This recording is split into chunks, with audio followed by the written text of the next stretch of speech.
ኢየሱስ ክርስቶስ ጌታ ነው። ሃሌሉያ። ባለፈው ዓመት በዚህ ጊዜ በዚህ ቦታ ተገናኝተን ነበረ የመስቀል ዕለት። በዛ ዕለት ደግሞ አገልግሎት የሰጡን እነዚህ የመሰረተ ክርስቶስ ቤተክርስቲያን ዘማሪያን ነበሩ። እንደገና ደግሞ በአመቱ ተገናኘን ማለት ነው። ጌታ ይባረክ። ወደፊትም ደግሞ ያገናኘን እግዚአብሔር ይባረክ። እግዚአብሔር ይመስገን። ክብር ለስሙ ይሁንለት። እግዚአብሔር ታማኝ አምላክ ነው። ጌታ ይባረክ። በስራው ሁሉ ድንቅ ነው። ስለዚህ ዛሬ ጸልዬ ከእግዚአብሔር ቃል ይዤላችሁ የመጣሁት ከሐዋርያው ጳውሎስ መልእክት ለኤፌሶን ሰዎች ከጻፈው ላይ ይሆናል። እስቲ ወደ ኤፌሶን መጽሐፍ ብትከፍቱልኝ ደስ ይለኛል። ኤፌሶን ምዕራፍ 2 ላይና ምዕራፍ 4 ላይ አነባለሁኝ። እግዚአብሔር ይመስገን።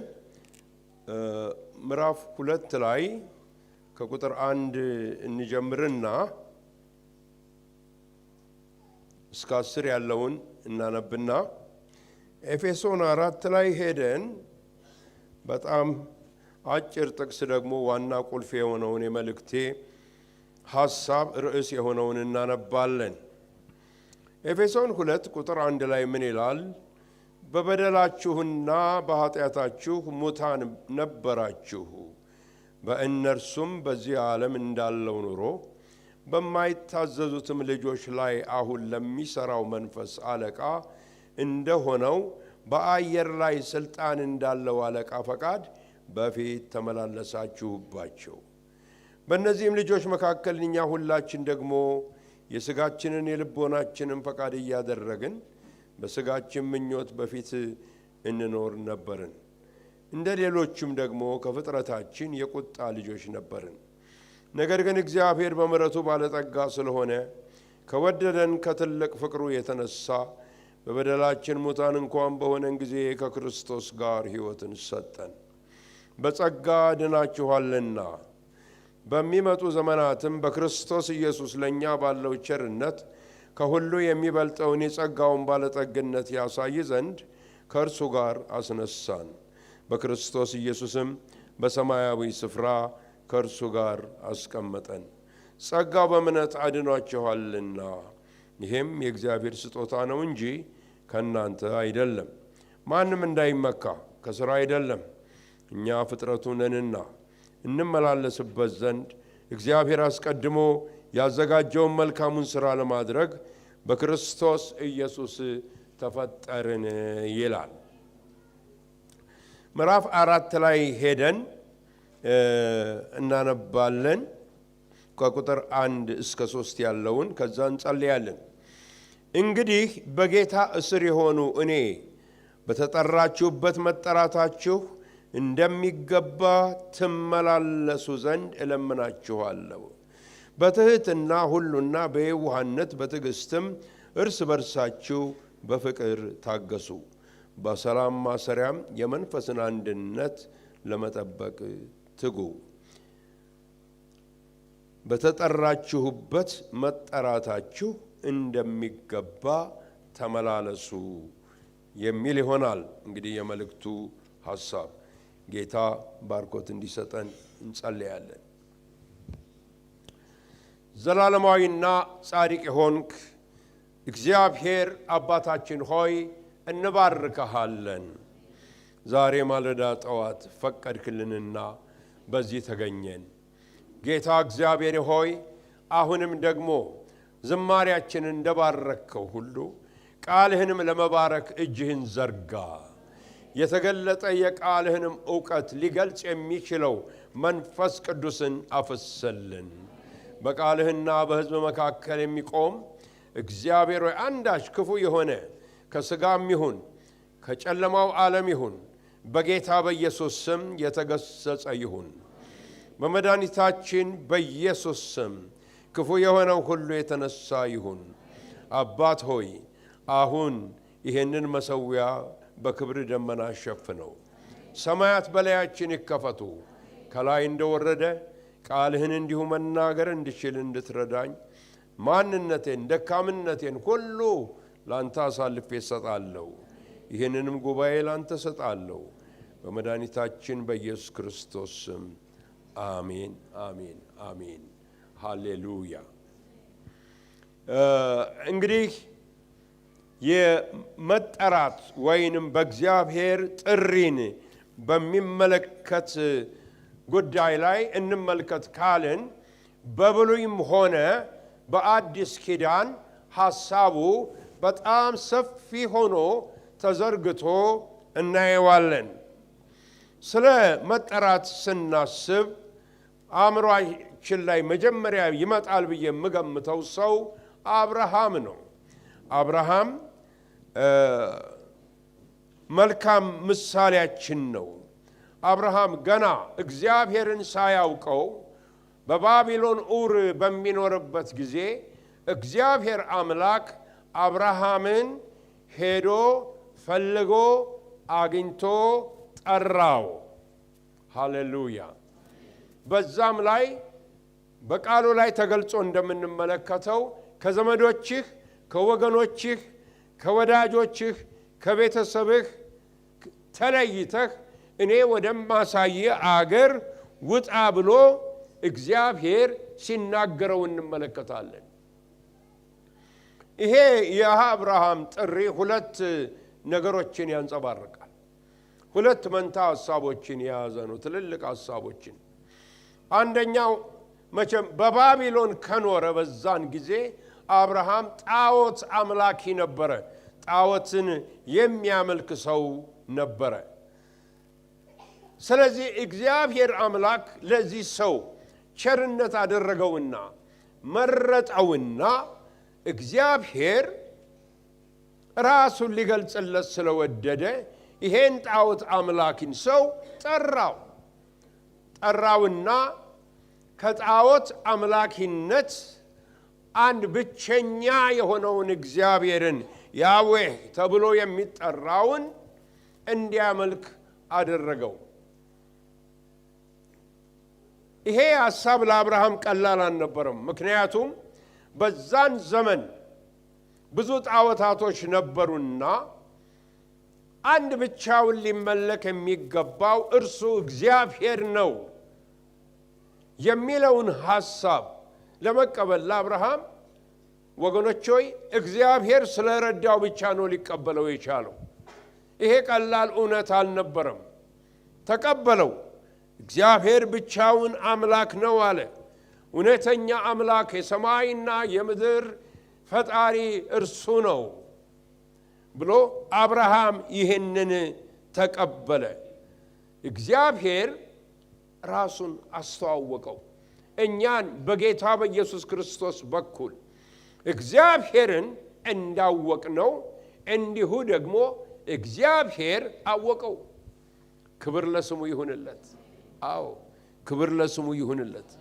ስለዚህ ለአብርሃም ሲገለጥለት የመጀመሪያው ሐሳብ አብርሃም ከጣዖት አምላኪነት ወጥቶ አንድ ብቸኛ የሆነውን በኋላም የእስራኤልን አምላክ እንዲከተል ነው።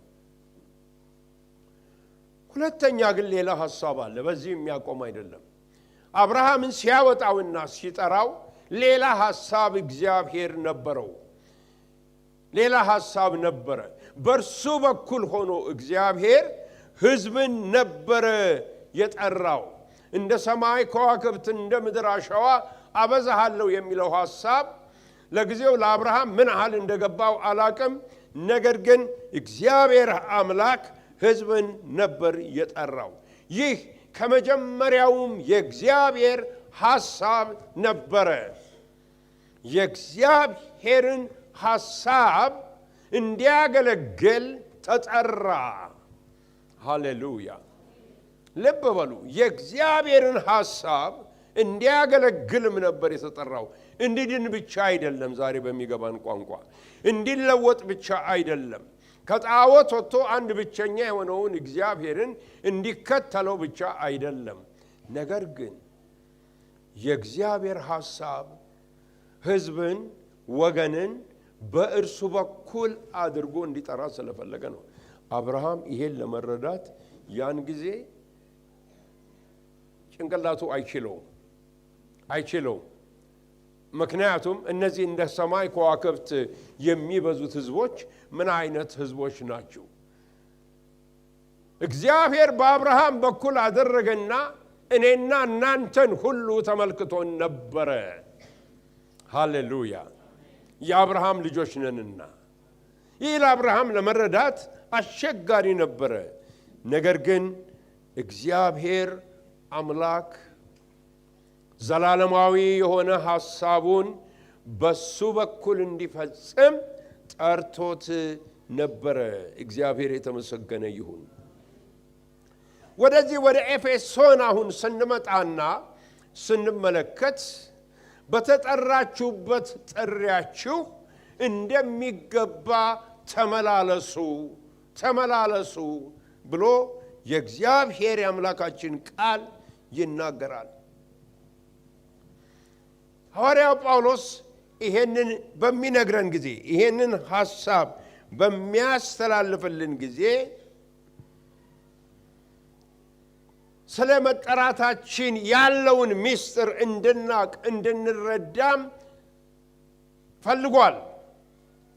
በአንደኛ ቆሮንቶስ 1:26 ላይ መጠራታችሁን ተመልከቱ ይላል። መጠራታችሁን ተመልከቱ። ይሄ የእናንተ መጠራት ከዓለም መጠራት ከፍ ያለ ምስጢር ያለው ነው። ምስጢር አለው። ከምታስቡት በላይ ነው። ልታስተውሉት ከምትችሉት በላይ ነው። እጅግ ታላቅ ነው ብሎ ይናገራቸዋል። እግዚአብሔር የተመሰገነ ይሁን። ስለዚህ የእግዚአብሔርን ቃል በአዲስ ኪዳን በምንመለከትበት ጊዜ እግዚአብሔር አምላክ ከደህንነት ባሻገር ለልዩ ዓላማ ጠርቶናል። ገብቶናል ወገኖቼ? እስቲ አሜን እንበል። አዎ፣ ለልዩ ዓላማ እንድንፈጽም የእግዚአብሔርን ሐሳብ እንድናገለግል የተጠራን ሕዝቦች ነን እንጂ ደህንነታችንን ብቻ እያወራን እያሸበሸብን እየዘመርን እንድንኖር አይደለም። ከዛ ያለፈ ነው። እንደ ግለሰብ እግዚአብሔር በእኛ በኩል የሚሰራው ስራ አለ። በአንተ በኩል የሚሰራው አለ። በአንቺ በኩል የሚሰራው አለ። ክብር ለስሙ ይሁንለት። ሃሌሉያ አሜን። አዎ አለ። ደስ የሚለኝ የእግዚአብሔር ሐሳብ ብዙ ባህሪ አለው። ከባህሪያዎቹ አንዱ ምንድነው? ሐሳቡ ሊከለከል አይችልም። ምንም ሊከለክለው አይችልም። ሁኔታዎች የሚፈጠሩ አሉ፣ የሚመጡብን ነገሮች አሉ፣ ማዕበሎች አሉ፣ ተራሮችና ሸለቆዎች አሉ፣ የከፉ ነገሮችም አሉ። እግዚአብሔር የሚያደርገው ሐሳቡ ሊከለከል አለመቻሉ ነው። አለዛ ያ ባይሆን እዚህ አንገኝም ነበር። ሊከለከል አይችልም።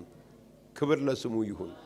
ስለዚህ በአንደኛ ጴጥሮስ ምዕራፍ 2 ላይ ከቁጥር 9 እስከ 10 ላይ ከድቅድቅ ጨለማ ወደሚደነቅ ብርሃን የጠራችሁ ይልና የእርሱን በጎነት እንድትናገሩ ለእርሱ የተለየ ሕዝብ እንድትሆኑ የንጉሥ ካህናት እንድትሆኑ ለዚህ ተጠርታችኋል ብሎ ጴጥሮስ ወገኖች ሆይ ያሳስበናል፣ ይነግረናል። እግዚአብሔር የተመሰገነ ይሁን።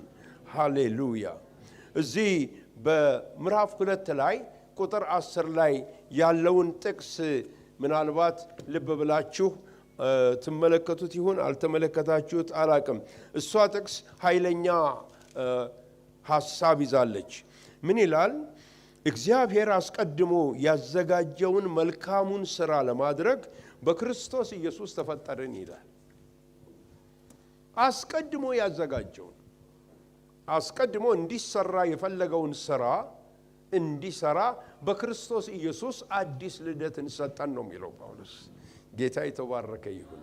አዎ ሰጥቶናል። ይሄንን ልደት አድርጎልናል። ኢየሱስ ይባረክ። ታዲያ ወገኖች ሆይ ይሄንን መልእክት ከሁለት አብየት ሐሳቦች ርዕሶች ስር እንድንመለከተው ፈልጋለሁ። አንደኛው ምንድነው? ልንዘነጋው የማይገባን በተጠራችሁበት መጠራታችሁ እንደሚገባ ትመላለሱ ዘንድ የሚለው ሐሳብ ነው። ሁለተኛው ደግሞ ሐሳብ ወገኖች ሆይ ይሄ የተጠራችሁበትን ጥሪ ቅድም እንደገለጽኩላችሁ ለመፈጸም እንድትችሉ የሚል ሐሳብን የሚያንጸባርቅ ነው። ስለዚህ የመጀመሪያውን ስንመለከተው በተጠራችሁበት መጠራታችሁ እንደሚገባ ተመላለሱ ብሎ ይላል። እንግዲህ በምንጠራበት ጊዜ ወደ ጌታ ስንመጣ የነበረን የተለያየን ሰዎች ነን። የተለያየ ነገር አለን። የተለያየ ባክግራውንድ ነበረን። አንዳንዶቻችን ሃይማኖታውያን ነበርን። የሃይማኖት ሰዎች ነበርን። በሃይማኖታችንም የምንመካ ሰዎች ነበርን። አንዳንዶቻችን ደግሞ ራሳችንን ከፍተኛ ሞራል ያለን፣ ስነ ምግባር ያለን፣ ከጥሩ ቤተሰብ ነው የወጣሁት ብለን የምናምን፣ እነዚህ ማጭበርበር፣ መዋሸት የሚባሉ ነገሮች የማይነካኩን ሰዎች ነን ብለን አምነን የተቀመጥን ነን። በነገራችሁ ላይ ለነዚህ ሰዎች ነው ወንጌል መስበክ አስቸጋሪ የሚሆነው ይባላል። ጥሩ ስነ ምግባር አለም ብለው ስለሚያምኑ ማለት ነው። ሶስተኞቹ ደግሞ ዓለማውያን ናቸው። ሙልጭ ያሉ ዓለማውያን ናቸው። በዓለም ውስጥ ጠልቀው የገቡ ዳንኪራውም፣ መጠጡም፣ የተለያዩ ስራቶችም፣ ዝሙትም፣ መስረቅም፣ መዋሸትም፣ ሌብነትም ዓለማውያን ከዓለም ጋር የተዋሃዱ ሰዎች ናቸው። እነዚህን ሰዎች እንግዲህ በእግዚአብሔር ቤት ውስጥ እንዴት ነው የምናስታርቃቸው ብለን ስናስብ ሐዋርያው ጳውሎስ ለቆላስይስ ሰዎች በጻፈው መልእክቱ ምዕራፍ 3 ቁጥር 11 ላይ ከእንግዲህ ወዲህ ይላል ጳውሎስ ሲናገር የግሪክ ሰው ሮማዊም አይሁዳዊም ጨዋም ባሪያም መሆን አልተቻለም። እንዲያውም ለሮሜ ሰዎች ሲጽፍላቸው እነዚህን ሁሉ ከሕግ በታች እንዳሉ ከሰናቸዋል ይላል። ተከሰዋል። ወደ ጌታ ኢየሱስ እነዚህ ሁሉ መምጣት አለባቸው። ዓለማዊም ቢሆኑም የሚመኩበትም ነገርም ቢኖር ወይንም ሃይማኖታውያንም ቢሆኑ ይላል። ለዚህ ነው ለቆሮንቶስ ሰዎች በሚጽፍበት ጊዜ ሐዋርያው ጳውሎስ ግልጽ አድርጎ የሚጽፍላቸው ይሄንን ነው።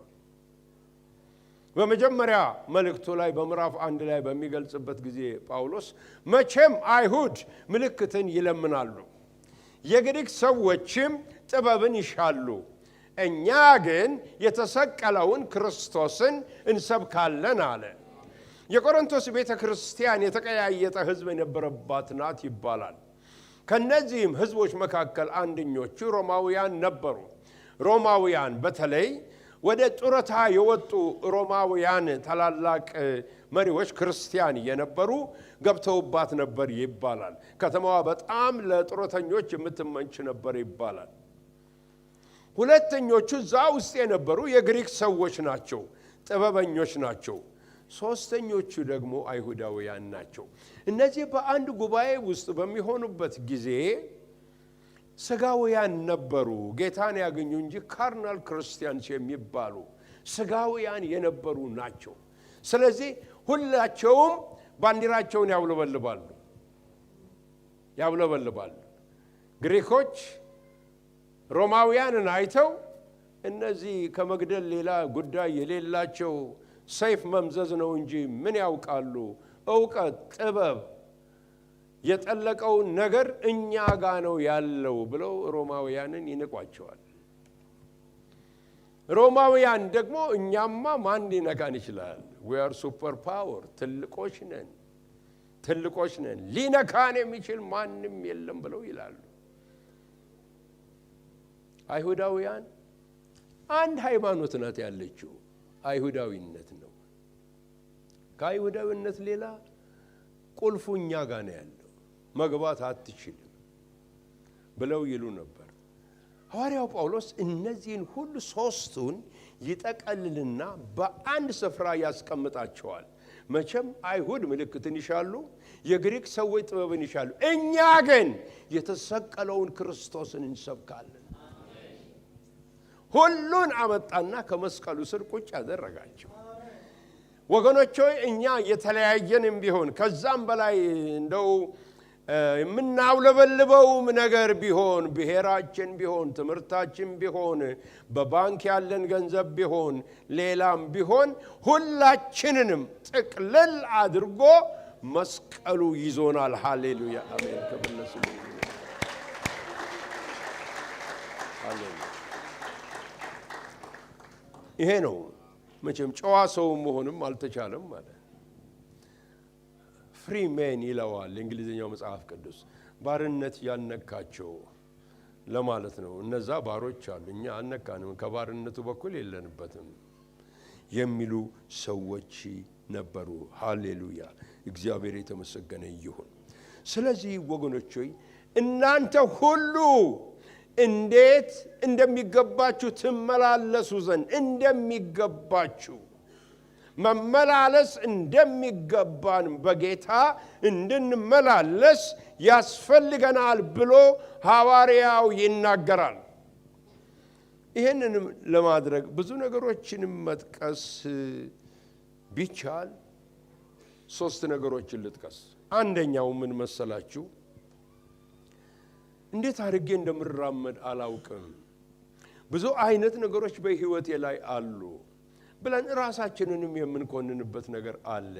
ነገር ግን ሐዋርያው ጳውሎስ በሮሜ 12:1 ላይ ሲናገር ወዳጆች ሆይ ወንድሞች ሆይ በእግዚአብሔር ርኅራኄ እለምናችኋለሁ፣ ይሄንን ሰውነታችሁን ለእግዚአብሔር ሰጥታችሁ መስዋዕት አድርጋችሁ በመሰዊያው ላይ እንድትጥሉ እለምናችኋለሁ ይላል። በቃ ይሄንን ህይወታችንን አንስተን ከጌታ መሰዊያ ላይ እናስቀምጠው። የመስዋዕቱ እሳት መንፈስ ቅዱስ በሚመጣበት ጊዜ ሊነሱ የሚገባቸውን ነገሮች ሁሉ ያነሳቸዋል። ሃሌሉያ። ሊወገዱ የሚገባቸውን ነገሮች ሁሉ ያስወግዳቸዋል። ከኛ ውስጥ ያለው አንዳንዱ የያዝናቸው ነገሮች እንዲህ የሚሄዱ አይደሉም እኮ ወገኖች፣ እንዲህ በቀላሉ የሚወገዱ አይደሉም። እግዚአብሔርንም የምንወድ ብንሆን በቤተ ክርስቲያን እንኳን የምናገለግል ብንሆን ሕይወታችን በመስቀሉ ስር በመሰዊያው ላይ ካልወደቀና የእግዚአብሔር እሳት ካልነካው በስተቀር ምንም አይነት ነገር ሊያነሳው አይችልም። ያ በዘሌዋውያን መጽሐፍ ላይ የተገለጸው መሰዊያና መስዋዕቱን ስንመለከት የእግዚአብሔር ቃል ሲናገር አንደኛ ካህኑ እሳት ይለቅበታል ይላል። እሳት ይልቀቅበት። እሳት ከለቀቀበት በኋላ መስዋዕቱን ከበላው በኋላ አመዱ ምንም እንኳን ይላል አውጥቶ መታሰቢያ እንዳይኖረው፣ ያ መስዋዕት መታሰቢያ እንዳይኖረው ምናል አመዱን እንኳን ቢቶ እንዳይኖረው አውጥቶ ወደ ውጭ ጣለው። ሙሉ ለሙሉ ኮንሱም ያደርገዋል። እግዚአብሔር ሙሉ ለሙሉ ኮንሱም ያድርገን። ሙልጭ አድርጎ እግዚአብሔር ውስጣችን በመንፈሱ ይግባ። ሃሌሉያ። ብዙ ነገሮች አሉ። የመጀመሪያው ይሄ ነው ወገኖች። ሁለተኛው የእግዚአብሔር ቃልና መንፈስ ቅዱስ በሕይወታችን ላይ እንዲሰሩ መፍቀድ ነው። ቃሉ የሚለውጥ ወገኖች ሆይ ቃሉ ነው። የቃሉ ነገር በዕብራውያን 4 ላይ እንደተገለጸው ቃሉን በፈቀርንለት መጠን በተቀበልነው መጠን ሕይወታችንን እየለወጠ እየገረዘ እያስተካከለ ልዩ ሰው እያደረገ መንፈሱና ቃሉ በሕይወታችን ላይ ሲሰሩ አስገራሚ ነገር ያደርገናል። እግዚአብሔር የተመሰገነ ይሁን። ሶስተኛው ጳውሎስ እዚህ ላይ ሲጠቅስ በሚገባ ተመላለሱ ይልና ፍቅርን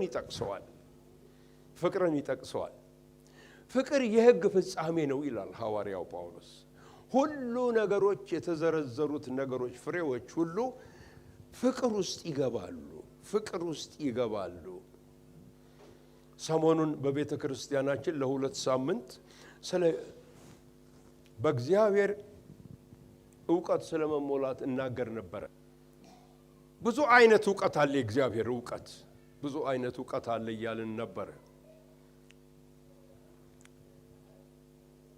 የመጀመሪያው ግን እግዚአብሔር እንድናውቀው የሚፈልገው በውስጣችን እንዲኖረን የሚፈልገው ዕውቀት የእግዚአብሔር ፍቅር ነው። ሐዋርያው ጳውሎስ በዚሁ በኤፌሶን መልእክቱ ላይ ሲናገር በምዕራፍ 3 ላይ ምን ይላል? ከፍታውን፣ ጥልቀቱን፣ ስፋቱን፣ ርዝመቱን ታውቁ ዘንድ ከአእምሮ በላይ የሚያልፈውን የእግዚአብሔርን ፍቅር ታውቁ ዘንድ እጸልይላችኋለሁ። የእግዚአብሔር ፍቅር ጥልቀቱ ስፋቱ ሲገባን ብቻ ነው። ያን ጊዜ ውስጣችን የእግዚአብሔርን ፍቅር እያደነቀ ሲሄድ እኛ በእግዚአብሔር ፍቅር ስንሞላ በፍቅር መመላለስ ቀላል ይሆንልናል። ምክንያቱም የፍቅርን ባህሪ ለብሰነዋል። ሃሌሉያ! የፍቅርን ባህሪ ለብሰነዋል። የጠለቀ ነገር ነው። የእግዚአብሔር ፍቅር ከአእምሮ በላይ የሆነው የእግዚአብሔር ፍቅር እንላለን። ጌታ ኢየሱስ ለኔ ሞተ። የእግዚአብሔር ፍቅር እውነት ነው እኮ መሰረቱ እሱ ነው። ፍቅሩን ያወቅንበት ትልቁ መንገድ ያ ነው። ነገር ግን ጳውሎስ ከዛም ያልፋል ይላል። ዕለት ዕለት በዛ ፍቅር ውስጥ እየገባችሁ ትሄዱ ዘንድ እግዚአብሔር በነቢዩ በኤርምያስ በኩል ለእስራኤል ሲናገር በዘላለም ፍቅር ወድጄሻለሁ፣ አፍቅሬሻለሁ እስራኤል ሆይ እያለ ይጠራታል። በዘላለም ፍቅር ምን ማለት ነው? በዘላለም ፍቅር ማለት በከፍታሽም በዝቅታሽም ጥሩ በሆንሽበትም ባልሆንሽበትም ጊዜ ስትጠይኝም ወደ ጣዖታትም ስትሄጂ እኔ ግን አረጋግጥልሻለሁ በዘላለም ፍቅር ወድጄሻለሁ። የኔና ለእናንተ ያለው ፍቅር እግዚአብሔር እንደዚህ አይነት ሰፊ ነው። ሰፊ ነው፣ በጣም ሰፊ ነው። የእግዚአብሔር ፍቅር ጥልቀቱ እንዴት ታላቅ ነው! እግዚአብሔር ይሄንን በመንፈሱ ይግለጽልን፣ በቃሉ ወገኖች ሆይ ይግለጽልን። ሃሌሉያ! ስለዚህ ያን ጊዜ እንደሚገባ እንመላለሳለን። ከዛ ጋር አያይዞ ሐዋርያው ጳውሎስ ስለ ትህትና ይናገራል። ይገርመኛል። በትህትና ተመላለሱ ይላል። ትህትና በሰው ሕይወት ውስጥ በትእዛዝ አይመጣም። ነገር ግን እግዚአብሔር በእኛ ውስጥ የሚቀርጸው ሕይወት ነው።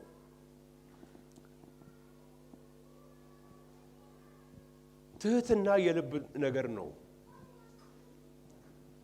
ትሁት የምንላቸው ሰዎች ትዕቢተኞች ሆነው እናገኛቸዋለን ስንጠጋቸው። ትዕቢተኞች ያልናቸው ሰዎች ደግሞ በጣም ትሁት ሰዎች ሆነው እናገኛቸዋለን። የጠለቀ ነገር ነው። የኛ ባህል ደግሞ ይመቻል ማንነታችንን ለመሸፈን አይደል? እጅ መንሳቱ፣ ሰላም ማለቱ። ብዙ ጊዜ እኛ በአገልግሎት የኖርን ሰዎች ይሄ ከመራርነት የምናገረው አይደለም። በህይወታችን ላይ ዞር ብለው ከባዱን ችግር የፈጠሩብን ሰይፍ የመዘዙብን ሰዎች መጀመሪያ ሲገቡ በቃ ጉልበት ስማለው የሚሉ ሰዎች ናቸው። ኮትህን ካልያዝክ የሚሉ ናቸው። እኛ ይሄ ሰው እንደዚህ ነው እንላለን። እግዚአብሔር ግን ላይል ይችላል። ዳዊት ትሁት ሰው እንደሆነ ሁላችን እንስማማለን፣ እርግጠኛ ነኝ። የገዛ ወንድሞቹ ግን አላወቁትም ነበር ዳዊትን። ኤልያብ ወደ ሰልፉ በመጣ ጊዜ ስለ ዳዊት የተናገረው ምንድነው? አንተ ክፉ ትዕቢተኛ ሰው እንደሆንክ አውቃለሁ አለ። እግዚአብሔር ደግሞ እንደ ልቤ የሆነውን የምወደውን የእሴይን ልጅ ዳዊትን አገኘው። የማንም ምስክርነት ይሻለናል? የእግዚአብሔር። ክብር ለስሙ ይሁን። እግዚአብሔር ይመስክርላችሁ። እግዚአብሔር ይናገርላችሁ። ሰው ይሳሳታል። ሳሙኤል ነብዩም ተሳስቶ ነበርና። ሁለተኛው ሐሳብ ቅድም እንዳልኳችሁ የእግዚአብሔርን ሐሳብ ለማድረግ በክርስቶስ ኢየሱስ ተፈጠርን የሚለው ነው። የእግዚአብሔር ሐሳብ አገልጋዮች ነን ወገኖች። ስለ አብርሃም ነግሬያችኋለሁ። ይሄ ለአብርሃም እንደተናገርኩት እግዚአብሔር ለእያንዳንዳችን ለየግላችን የሰጠን አሳይመንት አለ። እንድንሰራው የሰጠን በሕይወታችን ዘመን አሳይመንት አለ። ይሄን እንድትሰራው እፈልጋለሁ። ለእያንዳንዳችን ማንንም ሰው እግዚአብሔር ወደ ውጭ ያወጣው። ለእያንዳንዳችን የተሰጣል። ሁለተኛ ደግሞ እንደ ቤተ ክርስቲያን ስል ወገኖች ሆይ በአእምሯችን አንደኛ እንደው በጥቅሉ ወንጌላውያን አብያተ ክርስቲያናትን ሁሉ እንድናስብ ፈልጋለሁ። ሁለተኛ ደግሞ ዛሬ እዚህ የተቀመጥን እችን ቤተ ክርስቲያን እንድናስብ እፈልጋለሁ። ስለዚህ ሁለት ነገር ነው። በግል የተሰጠን አሳይመንት አለ፣ እንደ ቤተ ክርስቲያን የተሰጠን ደግሞ አለ። እነዛን ሁለት ነገሮች እንድንፈጽም እንደሚገባ እንድንፈጽማቸው ጥሪያችንን እንድንፈጽም እግዚአብሔር ይፈልጋል።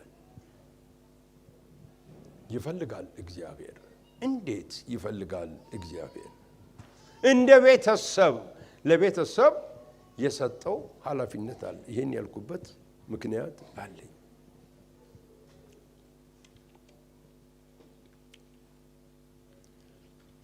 አንድ ነገር ነው መናገር የምፈልገው። ከዚህ ጋር የተያያዙትን ሐሳቦች ዘርዝሬ መልእክቴ ረጅም አይደለም፣ ይጨርሳል። ጌታ ሰጠኝ ይሄን ስለሆነ ነው። እግዚአብሔር የጠራን እንደ ቤተ ክርስቲያን እንደ ቤተሰብ ትውልድ እንድናስነሳ ነው። አሜን። ትውልድ እንድናስነሳ ነው። ትውልድ የሚያስነሳ ቤተሰብ ወይንም ቤተ ክርስቲያን አሁን ካለው ሁኔታ አልፎ ወደፊት ብዙ ዘመናትን ያስባል። አንድ ነገር አጠና ነበረ። ያቺ ሴት ያዕቆብ ጉድጓድ ጎን ቆማ ውሃ ትቀዳ የነበረችው ሴት የተናገረችው ቃል ትዝ ይላችኋል። እኔም ማደንቀው ያዕቆብን ነው። ምን አለች? ይሄ ጉድጓድ በአባታችን በያዕቆብ የተቆፈረ ነው፣ ጥልቅ ነው አለችው። አንዳንዶቹ ያዩ እስራኤል ሄደው ሰባ ጫማ ወደ ታች ጥልቀት የነበረው ነው። ስለዚህ ጎንና ጎኑ ደግሞ በተጠረበ ድንጋይ የተሰራ ነው። እኔ ያዕቆብ በዛ ዘመን ይሄን መስራቱ ይገርመኛል። ስለዚህ ማን ሊሰጥ ይችላል አለችው። እንግዲህ ወደ ኋላ ስንት ሺህ ዓመት ሄደን እናስብ።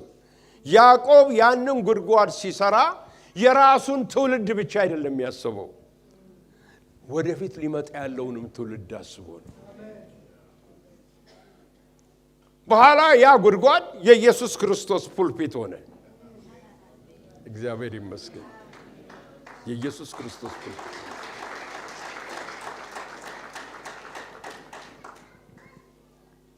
እንደዚህ አርቆ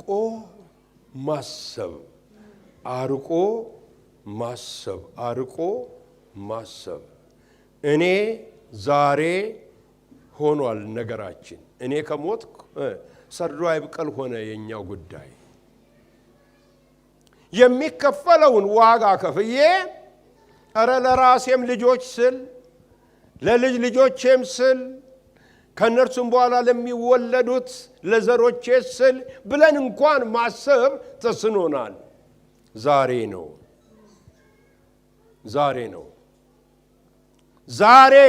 ዛሬ እኔ እንደምፈልገው ካልሆነ የተሰራውንም አፈርሳለሁ፣ የተሰራውንም አቃጥላለሁ፣ የተሰራውንም እንዳለሁ። ታሪካችን ይሄ ሆኗል። እኛ ግን እንደዚህ አይደለም። ትውልድን እናስባለን። ሃሌሉያ! ይሄ የሆነ ራእያችሁ አሜን በሉ ባካችሁ። አዎ እንደ ያዕቆብ ገና ሊመጣ ያለውን ትውልድ አስበን የምንሰራ መሆን ይኖርብናል። እግዚአብሔር የተመሰገነ ይሁን። ለመናገር የምፈልገው አንድ 5 ነጥቦች አሉኝ። ምን አይነት ትውልድ ነው ማስነሳት የምንፈልገው? አንደኛ በማስነሳቱ ማመን አለብን። ትውልድ የሚለውን ነገር እናስበው፣ ማሰብ አለብን። ምን አይነት ትውልድ ነው ቤተ ክርስቲያን እንደ ቤተሰብ? በነገራችሁ ላይ ቤተሰብ የትውልድ ማህፀን ነው። አዎ ቤተሰብ የትውልድ ማህፀን ነው። እኛ ዛሬ በየጓዳችን ብዙ የሚሆን ነገር አለ። እግዚአብሔር ግን ልጆቻችንን ሲመለከት ዛሬን አይደለም የሚመለከተው። አንተ በሌለህበት ጊዜ ገና ሊያደርጉ ያሉትን ነገር ሁሉ እግዚአብሔር ያያል። ሃሌሉያ! ይመለከታል። እንደዛ አድርጎ ነው እግዚአብሔር የሚያስበው። እንደዛ አድርጎ ነው እግዚአብሔር የሚመለከተው። ሐና አንድ የራሷን ጉዳይ ብቻ ይዛ ታውጠነጥናለች፣ ታለቅሳለች። አብርሃም ለአንድ ልጅ ያለቅሳል።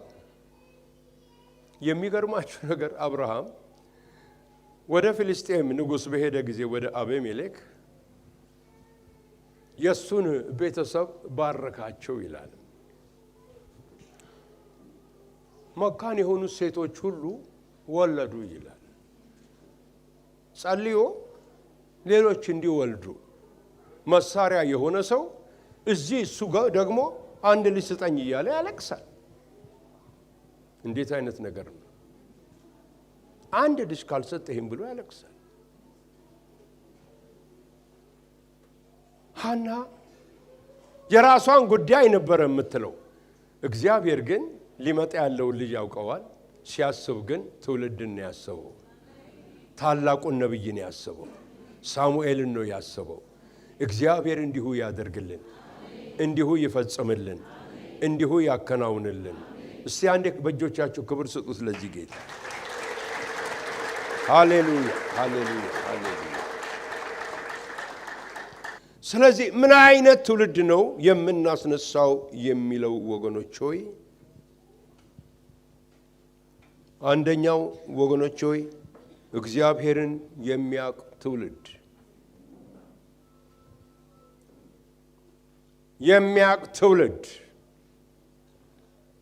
ማስነሳት ያስፈልጋል።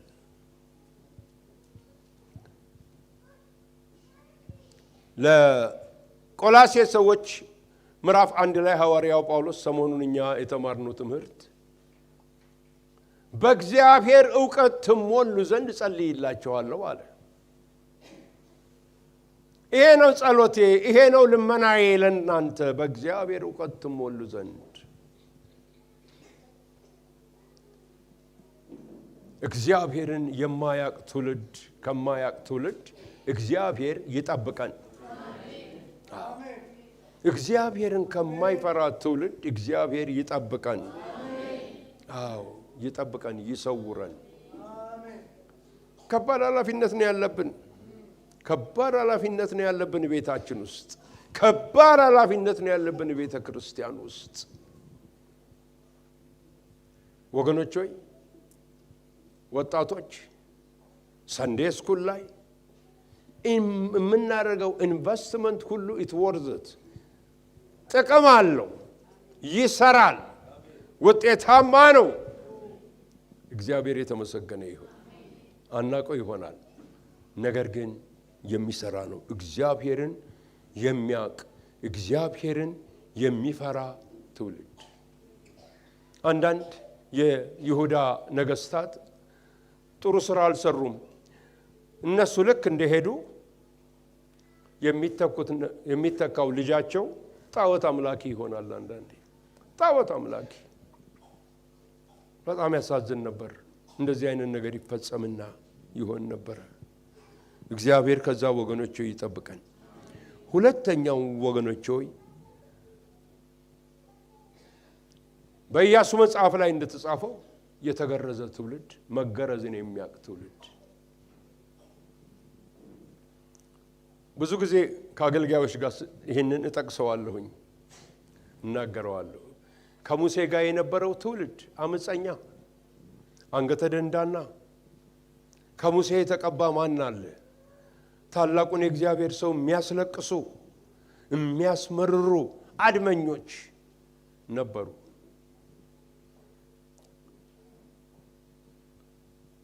ሙሴ ማልቀስ ነው ስራው፣ ወደ እግዚአብሔር ሄዶ ማልቀስ ነው። እግዚአብሔር ደግሞ እጁን ይዘረጋና አንድ ጊዜ 3000ን 7000ን ያጭለዋል። የቀባዋቸውን አትዳሱ፣ በነቢያቴም ላይ ክፉ አታድርጉ ያለ እግዚአብሔር ይበቀል ነበር። እግዚአብሔር ምሕረት ያደርግልን። በኋላ ግን ኢያሱ በመጣበት ጊዜ ኢያሱ የመጀመሪያው ካረጋቸው ትልልቅ ስራዎች በእግዚአብሔር መመሪያ መሰረት ህዝቡን ገረዘው። ጌልጌላ በሚባል ቦታ ገረዘው አዲሱን ትውልድ። ይሄን ሸለፈት ይዘህ አትወርስም አለ። እግዚአብሔርም ያለታ የተገረዙ ቀን የተናገረው ቃል ዛሬ የግብፅን ነውር ከላያቸው ላይ አንከባለልኩታል። ከላያችን ላይ ያንከባለሉ። ለዘመናት እንሄዳለን ክፉን ነገር ይዘን ለዘመናት ለዓመታት ገብታችኋል። ትዕቢቱን ይዘን፣ ኃይለኝነቱን ይዘን፣ ውሸቱን ይዘን፣ ሌብነቱን ይዘን ለዓመታት እንሄዳለን። እግዚአብሔር ግን ከእንግዲህ ወዲህ እንዲህ አያደርግብን። የግብፅን ነውር ያንከባለለ እግዚአብሔር ከላያችን ላይ ያንከባለው። ግርዘት በሶስት ሁኔታ ነው የሚካሄደው። አንደኛው በቃሉ ነው። ቃሉ ይገርዛል። ሁለተኛው ግርዞት ግን በመንፈሳዊ አባቶች በኩል ነው። ፊዚካሊ ጳውሎስ ጢሞቴዎስን የግሪክ ቤተሰብ ይወጣ ስለነበረ ስለ አይሁድ ሲል ገረዘው ይላል። ገረዘው፣ እሱ ራሱ ነው የገረዘው። ለወንጌል እንቅፋት ይሆንብኛልና ከኔ ጋር ስትጓዝ መገረዝ አለብህ አለ። ለግርዘት ራስን መስጠት ከባድ ነገር ነው። ራሱ ስላደረገው ጳውሎስ ተጠንቅቆ እንዳደረገው አውቃለሁ። ይወደዋልና ከነፍሱ ግን ይሄን ሸለፈት ከላይ መነሳት አለበት። ይሄንን ይዘህ ወንጌል ልንሰብክ አንችልም። ልክ እንደዚሁ ነው ወገኖቼ። ዛሬ መጨረሻ ላይ መጣበታለሁ። የመንፈሳዊ አባቶች ጉዳይ በጣም ለቤተ ክርስቲያን አስፈላጊ ነው። ሶስተኛው እግዚአብሔር በግል ህይወታችን እየተገናኘ በህይወታችን ላይ በሚያልፈው እሳትና መከራ ነው የምንገረዘው።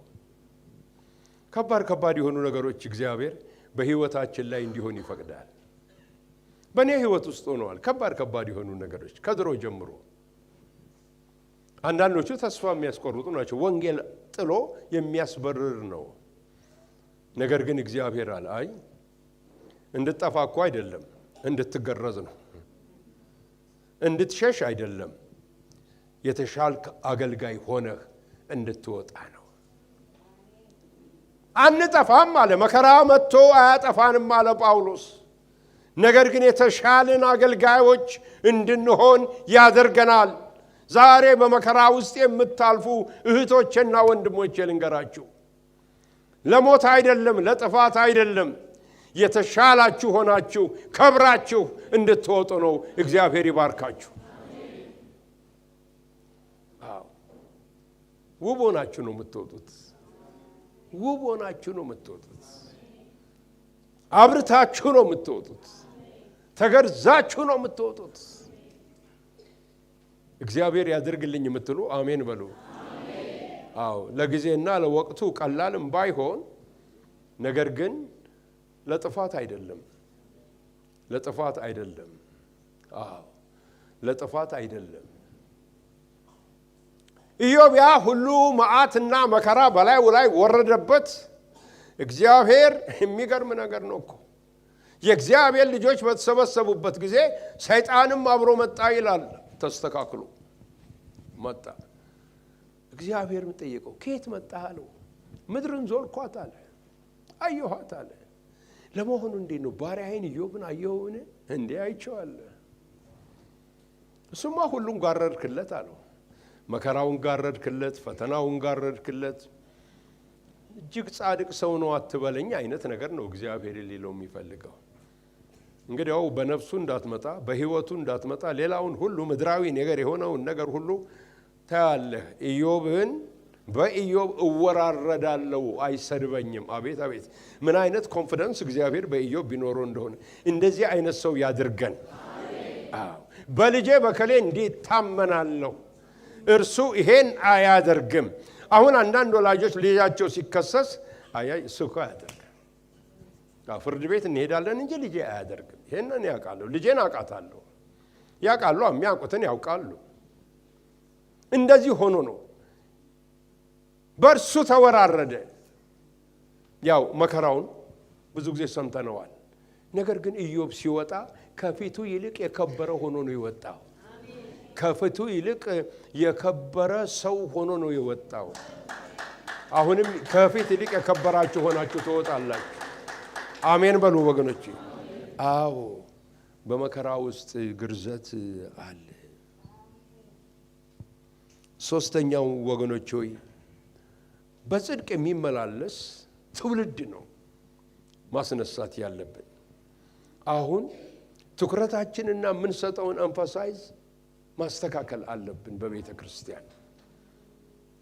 ምክንያቱም ሚዛን እየጠፋ ሄዷል፣ ባላንስ እየጠፋ ሄዷል። ድሮ በጣም ሰዎችን ኢንከሬጅ እናደርግ ነበር ስለ መንፈስ ቅዱስ ስጦታ፣ ስለ ፈውስ። ምን ጥሩ ነው። አሁንም ያንን አናቆምም። ግን ያንን ይዞ ይሄ አሁን ያለው ትውልድ ሸመጠጠና ጽድቅና ወገኖቼ መልካም ስነ ምግባርን ረሳው። የጽድቅ ሕይወት ዘነጋው።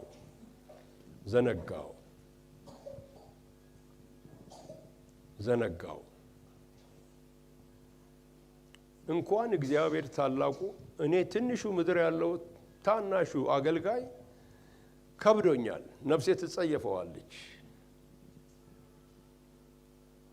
ለምን በሉኝ ወገኖች ሆይ እግዚአብሔር ጻድቅ አምላክ ነው። የሚታወቀው በጽድቅ ነው። ዛሬ ጽድቅን የሚያነሳ አገልጋይ ቤተ ክርስቲያን እያስፈለጋት ነው። እየጮሆች ነው። ተውኝ፣ ይሄ ሌላውን ነገር ተውት ወገኖች ሆይ። ክርስቶስን መምሰል፣ የጽድቅን ሕይወት መኖር የመጀመሪያው ነገራችን እንዲሆን ያስፈልጋል። እግዚአብሔር የመሰከረላቸው አገልጋዮቹ ልጆቹ በጠቅላላ ጻድቅ መሆናቸውን የተናገረው እግዚአብሔር እጅግ ጻድቅ ሰው ነበረ ይላል መጥምቁ ዮሐንስ። አንዲት ተአምራት በእጁ አልተደረገችም። አንዲት። እንዴት አድርጎ ነው ታዲያ እስራኤልን ይሁዳን እንደዛ አገልግሎቱ ሊያንቀጠቅጥ የቻለው? በጽድቅ ሕይወት ነው። ጻድቅ ሰው ነበር፣ በጽድቅ የሚገባ። ሄሮድስ ራሱ እጅግ አድርጎ ይፈራው ነበረ ይላል። እስኪ ፈራው። ዛሬ ወገኖች ሆይ ሌላውን ነገር ሰዎችን አይማርካቸውም። የጽድቅን ሕይወት ግን ኢግኖር ሊያደርጉት አይችሉም። ቸል ሊሉት አይችሉም። የጽድቅን ሕይወት እጅግ ጻድቅ ሰው ነበረ ይላል። ያ አይነት ትውልድ ለማስነሳት እግዚአብሔር ይርዳል። ሳሙኤል ጻድቅ ሰው ነበረ። ነብዩ በጽድቅ ይመላለስ ነበር። ግን ችግር ገጠመው። ልጆቹ እንደሱ አልሆኑም ነበር። የእስራኤል ሽማግሌዎች መጥተው ስማ አሉት፣ ነብዩ ንጉሥ እንፈልጋለን አሉት። ምን ሆናቸዋል እንዴ? እናንተ እኮ ንጉሥ አላችሁ። ንጉሳችሁ የለም። እኛ የሚያስገባን የሚያስወጣን ሰው እንፈልጋለን። ለነገሩ ልጆቹ ነበሩ። መጎናጸፊያውን ከልጆቹ አንዱ ነበረ መቀበል የነበረበት የሱን። ያንተ ልጆች ግን እንዳንተ አይደሉም። ልብ አይሰብርም? ያንተ ልጆች እንዳንተ አይደሉም። እኔ እዚህ መሃል መንፈሳዊ ልጆች አሉኝ። እግዚአብሔር እንደዚህ ከመባል ይጠብቃቸው። እንዳንተ አይደሉም። አንተ ነህ እንጂ እነሱ እንዳንተ አይደሉም። አረማመዳቸው እንዳንተ አይደለም አሉት። ታዲያ ንጉሥ አንግስልን። እነዚህ ልጆችን ያን ቦታ ላይ ነው በእግዚአብሔርና በእስራኤል መካከል ትልቅ ጋፕ የተፈጠረው። ተው እኔን ነው የናቁት አንተን አይደለም፣ አትዘን፣ አንግስላቸው፣ ስርዓቱንም የንጉሱን ንገራቸው። በጽድቅ የተሞሉ ጽድቅን የተጎናጸፉ አገልጋዮች እግዚአብሔር ያብዛልን። ልጆቻችን ሁሉ በጽድቅ የተሞሉ ይሁኑ። እኔ ከፍ ይበልልኝ ይሄ ነገር። በጽድቅ የተሞሉ ይሁኑ። አዎ የተሞሉ ይሁኑ። እግዚአብሔር የተመሰገነ ይሁን። አራተኛው ወገኖች ሆይ ብዙ አልሄድበትም፣ ብዙ ስለተናገርኩበት ቃሉንና መንፈሱን ሁለቱንም የያዙ ያደርግልን። ዛሬ የእግዚአብሔር ቃል ከፍታውን አልያዘም። በአንዳንድ ቦታዎች ላይ ከፍታውን አልያዘም። እኔ ቃሉ ከፍታ ከሌለው እዛ ቦታ አልገኝም። ያውቃሉ፣ አብረን ያለኑ ወንድሞች ያውቃሉ። አልሄድም። እኔ ወንድሜና እህቴ ፊት ስለሆነ ወይ እዚህ ቤተክርስቲያን ፊት ስለቆምኩ አይደለም። መንፈስ ቅዱስ በልቤ መሰከረልኝና የፈቀደልኝ ቦታ ይሄ ብቻ ነው። ግን ኤልያስ ይሄ ብቻ ነው። በደንብ ገባኝ። መንፈስ ይመሰክራል ለመንፈሳቸው። ቃሉ በከፍታ ላይ ሲሆን፣ አቤት ከፍ ያለ ሲሆን፣ ቃሉ ሲከብር፣ ቃሉ ከፍ ሲል፣ ቃሉ እንደ ቃል ሆኖ ሲከበር፣ እግዚአብሔር ከቃሉ ጋር ሆኖ ይሰራል። ሃሌሉያ! ያ ነው የሚያስፈልገን። ኢየሱስ ይባረክ። ያ ነው የሚያስፈልገን። አምስተኛው የመጨረሻው ወገኖች ሆይ እዚህ ላይ አንድ ስለ አኖይንቲንግ ወይንም ስለ ቅባት መናገር የምፈልገው ነገር አለ። አስፈላጊ ስለሆነ መቀባት ወይንም የእግዚአብሔር ቅባት ብዙ ሰዎች ያስተምሩበታል። የእግዚአብሔር ሕዝብ ሁሉ የተቀባ ነው። ምክንያቱም የንጉሥ ካህናት ነን። ለከሊትና ለከሌ ብቻ አይደለም። ነገር ግን እግዚአብሔር ደግሞ ለተለየ ዓላማና ፐርፐስ ሰዎችን ይቀባል። ያንን እናምናለን። ቅባት ያለ ዓላማ ያለ ፐርፐስ አይሰጥም። ቅባት ማለት ደስ እንዲለን አይደለም። መተን እዚህ አሸብሽበን አንድ ሁለት ቀን ወይንም ጨፍረን እንድንሄድ አይደለም። ቅባት ዓላማ ይዞ ነው የሚመጣው። ዓላማ ይዞ ነው። ሕዝቤን እስራኤልን ከግብጽ ታወጣ ዘንድ ቀብቼሃለሁ። በዚህ ጉልበት ሂድ፣ እስራኤልንም ከምድማያም እጅ ታድናለህ። ዳዊትንም አስቀድሞ በኬብሮን ከዛም በኋላ ደግሞ በኢየሩሳሌም ቀቡት። ዓላማው ክብርን ወደ እስራኤል እንዲመልስ ነው። ክብር እንዲመለስ ነው። ክብር ይመለስልን ወገኖች። የቤተ ክርስቲያን እንደገና ክብሯን ትልበስ። እፍረቷን ከላይዋ ላይ ጥሎ ጌታ የከበረውን ነገር ያጎናጽፋት። መጨረሻ ላይ የአባቶች የልጆች ግንኙነት ነው። ትንቢተ ሚክያስ ምዕራፍ 4 ቁጥር 6 የልጆች ልብ ወደ አባቶች የአባቶችንም ደግሞ ወደ ልጆች ይመለሳል ይላል። ይህ ካልሆነ በስተቀር የእግዚአብሔር ጉብኝት የለም። ይህ ካልሆነ የእግዚአብሔር ጉብኝት የለም። አባቶች በማይከበሩበት ምድር እግዚአብሔር በረከትን አያወርድም። ፔሬድ። ክብር ስላችሁ እንደ ዝም ብሎ ብቻ ክብር አይደለም። ለቤተ ክርስቲያን ለሀገር የሚሰጡት ነገር አለ። ከብዙ ነገር ያካበቱት ልምምድ ከልምዳቸው እግዚአብሔር ከሰጣቸው ባርኮት የሚሰጡት ነገር አለ። አንዳንድ ሰዎች በድፍረት እየተናገሩ ነው። እኔ ከነሱ ጋር መስራት አልችልም ይላሉ። እነሱ ባሉበት መገኘት አልችልም እያሉ እየተናገሩ ነው። ልክ አይደለም። አንድ ቦታ ላይ ተናገርኩ። ወንድሜ ሰለሞንም ፓስተር ነበረ። አንድ ጊዜ